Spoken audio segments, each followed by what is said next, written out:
আসসালামু আলাইকুম। এখন দেখবেন সংবাদ শিরোনাম। ঘন কুয়াশায় চাঁদপুরে মধ্যরাতে 2 লঞ্চের সংঘর্ষ। কোস্টগার্ড 4 জনের মরদেহ উদ্ধারের কথা বললেও 8 জন নিহতের তথ্য জানিয়েছে নৌপুলিশ। প্রবাসী অধ্যুষিত সিলেট 6 আসনে ত্রিমুখী লড়াইয়ের আভাস। বিএনপি জামায়াতের পাশাপাশি মাঠ চষে বেড়াচ্ছেন জমিয়তের প্রার্থীও। সুষ্ঠু ভোটের প্রত্যাশা ভোটারদের।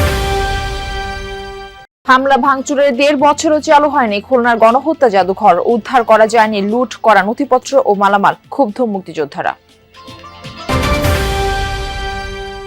দুর্নীতি বৈষম্যমুক্ত ইনসাফ ভিত্তিক দেশ গড়াই লক্ষ্য, বললেন জামায়াত আমির। জাতির ওপর থেকে এখনো কালো ছায়া দূর হয়নি। এতক্ষণ দেখছিলেন সংবাদ শিরোনাম, এখন দেখবেন বিস্তারিত। এখন পর্যন্ত 4 জনের মরদেহ এসেছে এবং যারা প্রত্যক্ষদর্শী এবং কোস্টগার্ড, পুলিশ, নৌ পুলিশ তারা সবাই বলছেন যে এই ঘটনায় এখন পর্যন্ত 4 জনের নিহত হওয়ার তথ্য তাদের কাছে রয়েছে।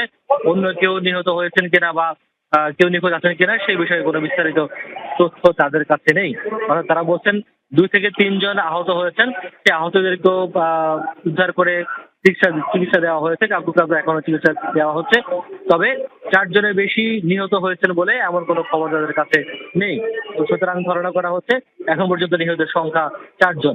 যদি পরবর্তীতে কেউ নিখোঁজ থাকে অথবা কারো লাশ পাওয়া যায়, সেক্ষেত্রে এই 4টির সংখ্যার সঙ্গে আরেকটি সংখ্যা বা সেগুলো যোগ হবে। আর আমরা এসেছি লঞ্চটি পরিদর্শন করতে, যেখানে সদরঘাটে যাত্রী সম্রাট 3 যেটি ভোলার ঘোষেরহাট থেকে ছেড়ে এসেছিল সেদিকে নিয়ে আসা হয়েছে সদরঘাটে। আমরা যদি দেখতে পেয়েছি এখানে এসে, সেটি হচ্ছে লঞ্চটি যেহেতু ঢাকা মুখী ছিল এবং অ্যাডভেঞ্চার 9 যেটি সেটি যেহেতু বরিশাল মুখী ছিল, সুতরাং ডান পাশে অর্থাৎ জাকির সম্রাট 3-এর ডান পাশ দিয়ে মাঝ বরাবর লঞ্চটিকে আঘাত করা হয়েছে। অ্যাডভেঞ্চার 9 আঘাত করেছে বলে এখন পর্যন্ত ধারণা করা হচ্ছে, যেহেতু লঞ্চটি একেবারে মাঝ বরাবর, কোনো মুখোমুখি নয় অথবা পাশ থেকেও কোনো আঘাত করা হয়নি, শুধুমাত্র একেবারে মাঝ বরাবর আঘাত করা হয়েছে। ফলে বোঝাই যায় আঘাতটি অনেক বড় ছিল এবং পুরো মাঝের একটি অংশ ভেঙে ভিতরে প্রবেশ করেছে বা ভিতরে ঢুকে গিয়েছে।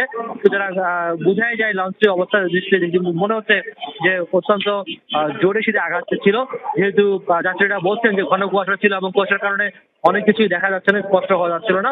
সেটি থেকে এই দুর্ঘটনা ঘটেছে বলে ধারণা করা হচ্ছে। আর একটি তথ্য জানিয়ে রাখি, কিছুক্ষণের মধ্যে এখানে শ্রম এবং নৌ পরিবহন মন্ত্রণালয়ের দায়িত্বপ্রাপ্ত উপদেষ্টা ব্রিগেডিয়ার জেনারেল অবসরপ্রাপ্ত এম শাখাওয়াত হোসেন তিনি পরিদর্শনে আসবেন। প্রবাসী অধ্যুষিত সংসদীয় আসন সিলেট 6-এ লড়াই হতে পারে ত্রিমুখী। বিএনপি জামায়াতের পাশাপাশি মাঠ চষে বেড়াচ্ছেন জমিয়তের প্রার্থীও। ভোটারদের প্রত্যাশা সংঘাতহীন শান্তিপূর্ণ নির্বাচন। প্রবাসী অধ্যুষিত গোলাপগঞ্জ বিয়ানীবাজার উপজেলা নিয়ে গঠিত সংসদীয় আসন সিলেট 6 যেন বিএনপির জন্য অনেকটাই দুর্বোধ্য। এখনো পর্যন্ত দলীয়ভাবে আসনটি জিততে পারেনি দলটি। একই অবস্থা ইসলামী দলগুলোরও। ত্রয়োদশ জাতীয় নির্বাচনে আসনটিতে বিএনপির মনোনয়ন প্রত্যাশী ছিলেন প্রায় 1 ডজন। শেষ পর্যন্ত মনোনয়ন হাতে উঠে জেলা বিএনপির সাধারণ সম্পাদক অ্যাডভোকেট এমরান আহমদ চৌধুরীর হাতে। এতে কিছুটা বিভক্তি দেখা দেয় স্থানীয় নেতাকর্মীদের মাঝে। নেতাকর্মীরা বলছেন, কুন্দল মেটাতে পারলে সহজেই আসনটি আসবে বিএনপির ঘরে। যদি বিএনপি সিলেট 6 আসনে ঐক্যবদ্ধ থাকে তাহলে ধানের শীষের বিজয় নিশ্চিত। দলের মধ্যে কোনো কুন্দল যদি না থাকে, ফল আমাদের ঘরে ফিরে আসবে। নির্বাচন সুষ্ঠুভাবে যদি হয়, আমরা আশা করি, প্রত্যাশা আমাদের যে আমরা বিশাল ব্যবধানের মধ্যে আমরা জয়লাভ করব। মনোনীত প্রার্থী এমরানের দাবি, দল থেকে মনোনয়ন ঘোষণার পর ঐক্যবদ্ধ আছেন নেতাকর্মীরা। দক্ষিণ এশিয়ার একমাত্র গণহত্যা জাদুঘর অবস্থিত খুলনায়। 71-এ বাংলার মানুষের উপর পাকিস্তানি বাহিনী আর রাজাকারদের চালানো অমানবিক নির্যাতনের চিত্র তুলে ধরা হয়েছে সেখানে। অথচ সেই জাদুঘরটি 2024-এর 4 আগস্ট ভাঙচুর করা হয়, লুটপাট করা হয় নথিপত্র ও দামি দামি মালামাল। ঘটনার 1.5 বছর পার হলেও চালু হয়নি স্বাধীনতাকামীদের প্রাণের এই প্রতিষ্ঠান। এতে ক্ষুব্ধ মুক্তিযুদ্ধ প্রেমীরা। 2024 সালের 4 আগস্ট, যেদিন দেশের বিভিন্ন স্থাপনার সাথে ভাঙচুর করা হয় খুলনা নগরীর 26 সাউথ সেন্ট্রাল রোডের এই জাদুঘরে, যেটি 1971 সালের গণহত্যা, নির্যাতন, আর্কাইভ ও জাদুঘর। নষ্ট করা হয় ভবনের অনেকটাই, গুড়িয়ে দেওয়া হয় গ্লাস সহ সামনের অংশ। ক্ষতিগ্রস্ত হয়েছে বাইরে স্থাপন করা ইতিহাসের বিভিন্ন নিদর্শন। লুট হয় ইতিহাস সম্বলিত কাগজপত্র ও স্মৃতিচিহ্ন। বাইরে থেকে দেখলে মনে হবে এটি কোনো পোড়ো বাড়ি। চারদিকে ঝোপঝাড় আগাছা আষ্টে পিষ্টে ধরেছে জাদুঘরটিকে। ধুলাবালিতে আবৃত ভবনের প্রধান ফটক আটকানো, ছড়িয়ে ছিটিয়ে থাকা কাচের টুকরো এখনো সেই ধ্বংসলীলার সাক্ষী। কোনো রকমে টিন দিয়ে ঘিরে রেখে মালামাল রক্ষা করার চেষ্টা করা হয়েছে।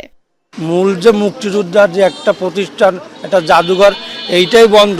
কেন এটা ভাঙচুর করা হলো, এখনো কেন খোলা হইল না? যারা নতুন প্রজন্ম দেখে শিখবে, যারা যুদ্ধ দেখে নাই বা ইতিহাস জানে না তাদেরকে জানানোর জন্যই এই জাদুঘরটা প্রতিষ্ঠিত হয়। জাদুঘরে মুক্তিযুদ্ধ, গণহত্যা, শহীদদের চিঠি সহ 192 ধরনের নিদর্শন ছিল। মুক্তিযুদ্ধের সময়ের 3.5 শতাধিক ছবি সহ আর্কাইভে সংরক্ষিত রয়েছে 10,000-এর বেশি ছবি, 2,000-এর বেশি ভিডিও সহ অসংখ্য দুষ্প্রাপ্য দালিলিক প্রমাণ। যেগুলো লুট হয়নি সেগুলোও পড়ে পড়ে নষ্ট হচ্ছে।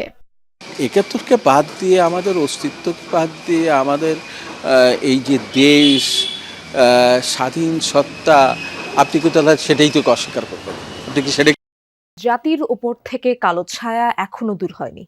এই কালো ছায়া দূর না হওয়া পর্যন্ত ছাত্র শিবির ও জামায়াত ইসলামীর সংগ্রাম করে যাবে, এমন মন্তব্য করেছেন জামায়াত ইসলামীর আমির ডক্টর শফিকুর রহমান। দুপুরে বাংলাদেশ চীন মৈত্রী সম্মেলন কেন্দ্রে অনুষ্ঠিত ছাত্র শিবিরের কেন্দ্রীয় সদস্য সম্মেলনে কথা বলেন তিনি। জামায়াত আমির আরো বলেন, দুর্নীতিমুক্ত, বৈষম্যহীন, ইনসাফ ভিত্তিক বাংলাদেশ গড়ে তুলতে হবে। দল মত নির্বিশেষে ঐক্যবদ্ধ মানবিক বাংলাদেশ গড়ার প্রচেষ্টা অব্যাহত থাকবে বলেও জানান জামায়াতের আমির ডক্টর শফিকুর রহমান।